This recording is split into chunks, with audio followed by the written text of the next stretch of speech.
नमस्कार, आप देख रहे हैं आपका अपना न्यूज चैनल इंडिया समाचार। सैकड़ों कार्यकर्ताओं ने गर्मजोशी से किया ओवैसी का स्वागत। जी हां, चीफ असुद्दीन ओवैसी की रुदौली क्षेत्र में पहुंचने पर पार्टी के कार्यकर्ताओं ने गर्मजोशी से स्वागत किया और जमकर नारे लगाए। जिस दौरान जनसभा को संबोधित करते हुए ओवैसी ने बड़े बड़े बयान दिए हैं। उन्होंने कहा कि हमारी पार्टी 2022 का चुनाव लड़ने जा रही है, इसके लिए हर तरह से हम पार्टी तैयार है। अब ये 2017 वाली मजालिस नहीं है कि अब हमारा संगठन मौजूद है। हमारी पहली कोशिश है कि यूपी में जो बड़ा प्रदेश है, यहाँ से हमारी मुस्लिम लीडरशिप की शुरुआत हो। आज जो लाचार हैं, यूपी के मुसलमान हैं, सबको सम्मान मिला, लेकिन यूपी में मुसलमानों को उनका हक नहीं मिला है। फिरका परस्ती को हराना होगा। रुदौली में हमें मजालिस का विधायक बनाना होगा। हम पर वोट काटने का आरोप लगाते हैं, लेकिन यहाँ के मुस्लिम नेताओं का कोई नाम नहीं लेता। ओवैसी ने रुदौली के ओवरब्रिज के बारे में कहा कि अगर बाबा से पूछेंगे क्यों नहीं बना तो वो नाम बदल देंगे उसका। और रुदौली के कम्युनिटी सेंटर के हालात बेहद खराब हैं। पाइपलाइन से रोड तक खुदे पड़े हैं, लेकिन वह तो नाम बदलने में ही जुटे रहते हैं। वहीं अखिलेश पर निशाना साधते हुए उन्होंने कहा कि अखिलेश ने हमेशा मुसलमानों को डराने की बात की है। सपा को यादवों की पार्टी बताते हैं और कहा कि सपा से मुस्लिम उम्मीदवार हारा और बीजेपी का उम्मीदवार जीता, यादव जीता। ऐसा क्यों? क्योंकि लेकिन बिहार में हमने 5 विधायक जितवाए, हमें कामयाबी मिली। ओवैसी वही बोले हैं, देश की पार्टियां मुस्लिम लीडरशिप डेवलप नहीं करना देना चाहती है। हमको डराया जाता है बीजेपी से और योगी मोदी से, लेकिन हम बीजेपी को हराने आए हैं। कोविड में लोगों की जाने गई, ऑक्सीजन की कमी से लोग मारे गए। सपा पर सवाल खड़ा करते हुए उन्होंने कहा कि 19% मुसलमान और 9% यादव हैं, लेकिन सीएम आपका ही बनेगा और हमें चपरासी की नौकरी भी नहीं मिलेगी। ओवैसी बोले कि अखिलेश और मायावती की बात होगी, लेकिन बराबरी पर बात होगी। ओवैसी बोले कि रुदौली में कोई स्कूल नहीं है, क्या हमारे बच्चे और बेटियों को पढ़ाना नहीं है? अफगानिस्तान की बेटियों की फिक्र है और रुदौली की बेटियों की फिक्र किसी को नहीं है। योगी सरकार बनने के बाद कितने हेल्थ सेंटर बने रुदौली में, ये पूछना चाहिए। ओवैसी फिरका परस्त की बात कर रहा है। वहीं पोस्टर में फैजाबाद शब्द को लेकर विवाद पर बोले ओवैसी, अयोध्या में ही नहीं भारत में भी, और फैजाबाद भी भारत में ही है। फैजाबाद नाम से सरकार को जलन क्यों है? यहाँ से अशफाक उल्लाह खां को फांसी दी गई है। अशफाक उल्लाह खां और राम प्रसाद बिस्मिल की दोस्ती कैसी थी, ये समझना चाहिए। मंदिर पर हमला करने आए लोगों को अशफाक उल्लाह गोली चलाने को तैयार थे। अशफाक उल्लाह खां और राम प्रसाद बिस्मिल की दोस्ती का जिक्र करते हुए हिंदू मुसलमान की एकता का उदाहरण भी ओवैसी ने दिया। ये थी हमारे संवाददाता राकेश सिंह की खास रिपोर्ट इंडिया समाचार के लिए। चंद अहम बातें आपसे कर यहाँ से रुखसत हो जाऊंगा।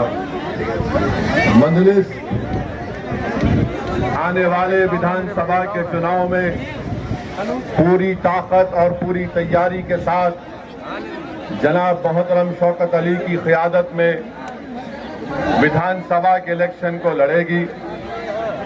ये बात मैं इसलिए कह रहा हूं कि जो मजलिस के मुखालिफिन है वो इस बात को समझ ले कि ये वो मजलिस नहीं है जो 2017 में विधानसभा के इलेक्शन में हिस्सा ली थी।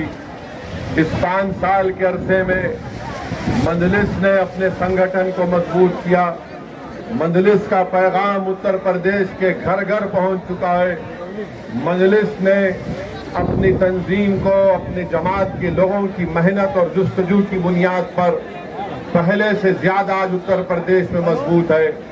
और हमारा आपको यही पैगाम है, यही आपसे इल्तिजा और गुजारिश है कि उत्तर प्रदेश में मजलिस की पहली कोशिश ये है कि यहाँ से आपकी मुस्लिम अक़लियत की एक सियासी लीडरशिप बने। मैं आपको ये बात बताना जरूरी समझता हूँ कि उत्तर प्रदेश भारत का सबसे बड़ा स्टेट है, प्रदेश है। यहाँ पर हर बिरादरी की, यहाँ पर उनकी एक सियासी ताकत है, उनकी एक पहचान है।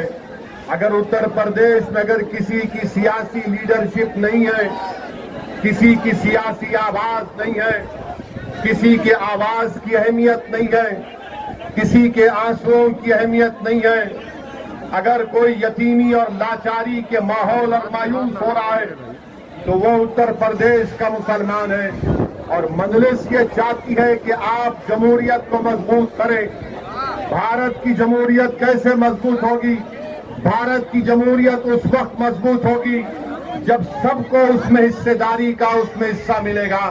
उत्तर प्रदेश में सबको अपना अपना हिस्सा मिल गया। अगर किसी के साथ इंसाफ नहीं हुआ, किसी को उनका हिस्सा नहीं मिला, तो मैं ये साफ तौर पर कह रहा हूं कि उत्तर प्रदेश के मुसलमान हैं जिनको अभी तक उनका हिस्सा नहीं मिला। और क्यों नहीं मिला? इसलिए नहीं मिला कि आपने पिछले 60 साल से सेकुलरिज्म के झूठे वादे पर आपने मुख्तलिफ पार्टियों को वोट दिया।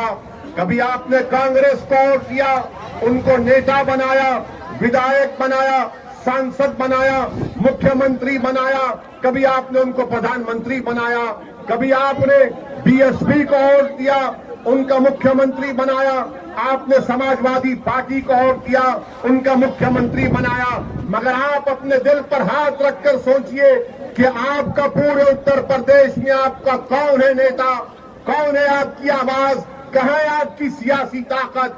आज उत्तर प्रदेश में आपके वोट की अहमियत नहीं है, आपके आंसुओं की अहमियत नहीं है, आपके मसाइल की अहमियत नहीं है। मैं ये कहने पर मजबूर हूं कि उत्तर प्रदेश में अगर सबसे कम पढ़े लिखे अगर कोई है तो मुसलमान है। आखिर क्यों कम पढ़े लिखे मुसलमान है? क्या इसका जिम्मेदार असदुद्दीन ओवैसी है? अगर उत्तर प्रदेश में सिर्फ 2% बच्चे ग्रेजुएट होते हैं तो क्या उसका जिम्मेदार असदुद्दीन ओवैसी है? उत्तर प्रदेश में मुसलमान आउट ऑफ स्कूल चिल्ड्रन है, जो स्कूल के बाहर हैं, जिनकी उम्र स्कूल में तालीम हासिल करने की है वो 60% है। उसका जिम्मेदार कौन है? उसका जिम्मेदार असदुद्दीन ओवैसी है। उत्तर प्रदेश की जेलों में सबसे ज्यादा अगर दलित भाइयों के साथ अगर कोई ट्रायल है तो मुसलमान है। इसका जिम्मेदार कौन है? इसका जिम्मेदार किसी हद तक हमको भी अपने गिरबान में झांक कर देखना है। मैं आपको पैगाम देने आया हूं मेरे अजीज दोस्तों और बुजुर्गों, यकीनन फिरका परस्ती को हराना है, फिरका परस्ती को हराना है। फिरका परस्ती को हराने का मतलब ये नहीं है कि आप खुद हार जाएंगे। फिरका परस्ती को हराने का मतलब ये है कि आप जीतेंगे, तभी जाकर बीजेपी को शिकस्त होगी। अगर रुदौली से मजलिस का उम्मीदवार एमएलए विधायक बनेगा तो यकीनन बीजेपी को यहां पर हम शिकस्त दे पाएंगे। मेरे अजीज दोस्तों और बुजुर्गों,